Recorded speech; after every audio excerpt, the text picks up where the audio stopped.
inner voice. And I put that in quotes because I can barely say it seriously because it just sounds so new age and lame, and I can barely stand it. But I think it's a thing, and I think we're supposed to be paying attention. But for me, I don't generally believe things unless they work for me. I don't generally jump on a bandwagon and like talk about anything unless it's like legit for me and actually has been something that I've experienced.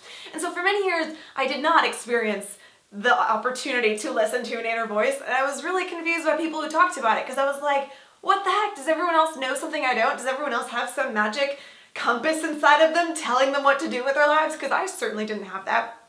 And so I think it can get really confusing.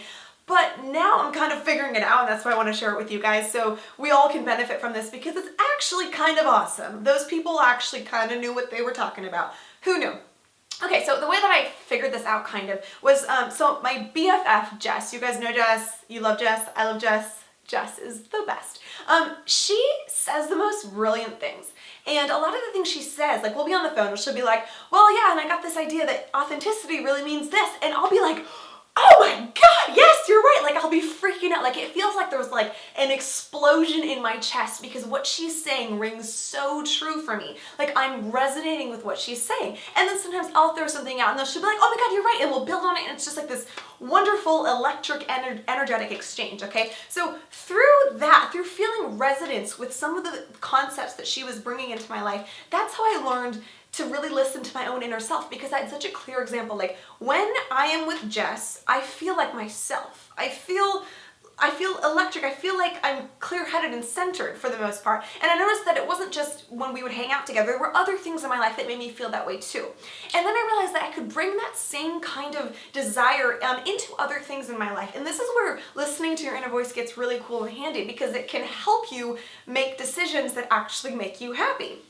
Okay, so let's apply this to something in life. Let's say you're like gonna move to 2 cities and you don't know which one to move to, okay? So you're like making a little A-B list and pros and cons and you're researching and you're calling your mom and your grandma and mom, everyone.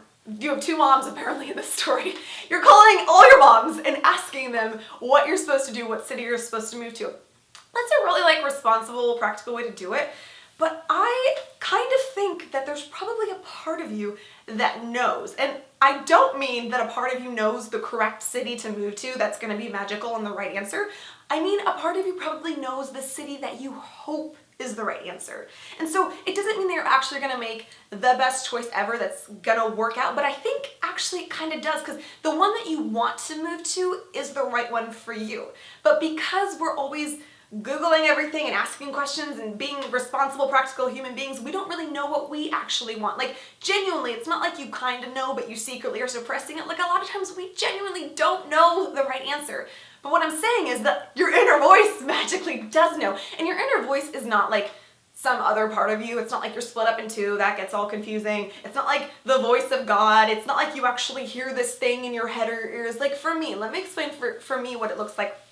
For me, when something is presented to me, I have learned that there's this like impression somewhere inside that happens somewhere in like my chest, stomach area. And sometimes if something good, like let's say there's a song, okay, like we're listening back to the chorus on a mix of a song, okay, I can feel like this, like ping, yes, and I'm like, oh, heart explosion, and that means yes, okay. Sometimes it'll be like nothing, like blank, like totally just dead space, nothing.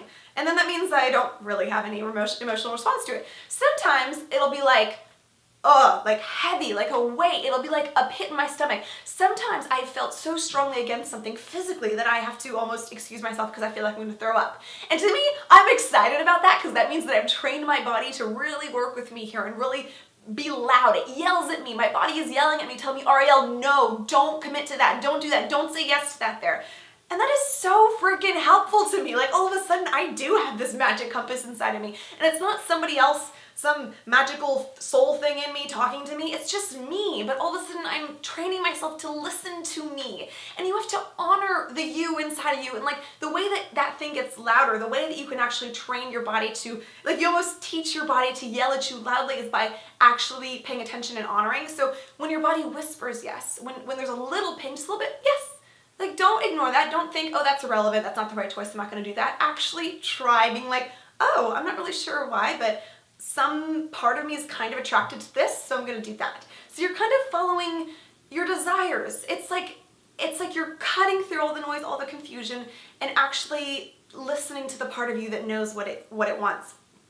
And this is magical. What a wonderful way to live. For all of you who are creatives out there, for all of you who are artists, being an artist, like the life of an artist, is almost making these creative choices on a daily basis and always remembering to choose what you resonate with, what lights you up, rather than choosing what's more commercial, rather than choosing the bottom line. And that's why I love that we're off a label, because literally I can just make choices based on my own resonance, and Sean can do the same thing, and working with our team, we can figure this out, doing with what feels right for us. Oh, that's amazing. So for you this week, I want you to practice. When your friend's like, hey, do you want to go to this coffee shop or this coffee shop? Don't be like, yeah, whatever you choose. Ask yourself, which one do I actually want to go to? And actually go to that one. And you might be like, I really don't know. If you really don't know, that's okay. Don't overthink it, because I know I overthink things all the time. But if there's a slight leaning towards one way or another, like just trust it. Just go with it. You can't screw up a coffee shop choice. For me, when I'm getting dressed in the morning, I love to put something on that when I look in the mirror, I'm like, bing, yes, I want that. That's the kind of feeling I'm going for versus just like, oh, this will do. Like, what a boring way to live. So that's what I got for you. You can tell I'm excited about it because it makes life easier and better and just flow more. And you want to wake up feeling good about your life. You want to wake up and look back and be like, I've made really solid, consistent, authentic choices for me, rather than I chose the responsible career and I went to the school that my mom wanted me to go to, one of your 50 moms, and I, picked the right thing. Like, you want to do what's good for you, what's right for you. And so the way you do that is by listening to what your precious inner voice says. Okay? I love you so much. I'll see you next week. Here's your chance to subscribe.